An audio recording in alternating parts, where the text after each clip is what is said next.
உங்களுக்கு எந்த மாதிரி ஸ்டோரிஸ் வேணும்னு கமெண்ட்டில் சொல்லுங்கள் ஃப்ரெண்ட்ஸ். கிருஷ்ணான்றவர் ஒருத்தர் விவசாயியாக இருந்தார். இவர் தோட்டத்தில் காய்கறி செடி, வாழை மரம்னு பல செடிகள் இருந்துச்சு. இந்த குரங்குங்க என்ன எப்ப பார்த்தாலும் நம்ம தோட்டத்திலே இருக்கு. ஆனா நம்ம தோட்டத்துல ஒண்ணு கூட பறிச்சு சாப்பிட மாட்டேங்குது. மற்ற தோட்டத்திலயாச்சும் போய் பறிச்சு சாப்பிட்டுட்டு வந்துருது. நம்ம என்னெல்லாம் செய்யறோமோ அதெல்லாம் வேற செஞ்சுன்னு உக்காந்து இருக்குதுங்க. ஒரு நாள் ஒரு தோட்டத்துக்கு போயின்னு இருந்தாரு. ஏன்னா கிருஷ்ணாண்ணா, அந்த குரங்கெல்லாம் உங்களுதானா? நீங்க வளர்த்துன்னு இருக்கீங்களா அந்த குரங்க? என் தோட்டத்தை ஃபுல்லா நாசனம் பண்ணிடுச்சு, ஒண்ணு கூட விட்டு வைக்கல. இதுக்கப்புறம் அந்த குரங்குங்க என் தோட்டத்துல வந்து சாப்பிட்டுச்சுன்னு வச்சுக்கோங்க, என்ன பண்ணுவோன்னே தெரியாது. ஐயோ, எந்த இல்லாம அந்த குரங்கு எல்லாரும் இதேதான் சொல்றீங்க. நான் வளர்க்கல, அது என்னன்னு தெரியல. என் தோட்டத்துல மட்டும் சாப்பிட மாட்டேங்குது. என்கிட்ட ரொம்ப பாசமா இருக்கு, அதனால எல்லாரும் எந்தன்னு நினைச்சுன்னு இருக்காங்க. அது என் குரங்குல, நீ என்னென்ன பண்ணிக்கோ, என்ன கேட்காத. அந்த குரங்குங்களும் கிருஷ்ணா மேலே ரொம்ப பாசமாக இருந்துச்சு.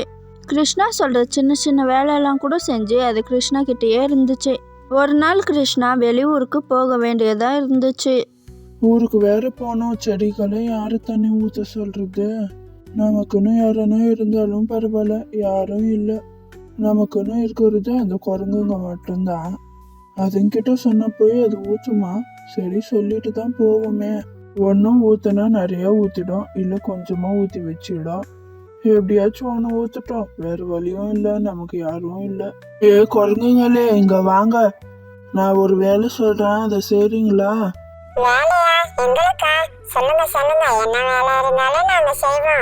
அது ஒண்ணும் இல்ல, 3 நாள் நான் ஊருக்கு போக வேண்டியதா இருக்கு. செடிங்களுக்கெல்லாம் தண்ணி ஊத்துறீங்களா?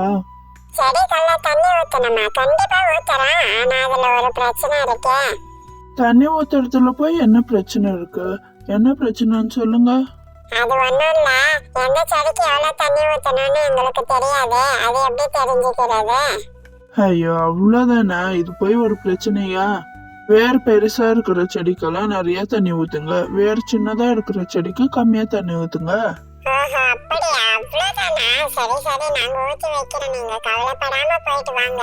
அவரும் ஊருக்கு போயிட்டு 3 நாள் கழிச்சு வந்து பார்த்தாரு. ஐயோ, என்ன இது? நம்ம செடியெல்லாம் யார் பிச்சு போட்டது? யார் செஞ்ச வேலைன்னு தெரியலையே. குரங்குங்களே, இங்க வாங்க சீக்கிரம். ஏய், யார் இந்த செடியெல்லாம் பிச்சு போட்டது? உங்களை பத்திரமா பாத்துக்கோன்னு தானே சொன்னேன். யாரோ வந்து பிச்சு போடுற வரையும் நீங்க என்ன பண்ணின்னு இருந்தீங்க? ஐயோ, யாரெல்லாம் பிச்சு போடல, நாங்க தான் பிச்சு போட்டோம். பிச்சு போட்டுட்டு தண்ணி ஊத்திருக்கோம், தெரியல?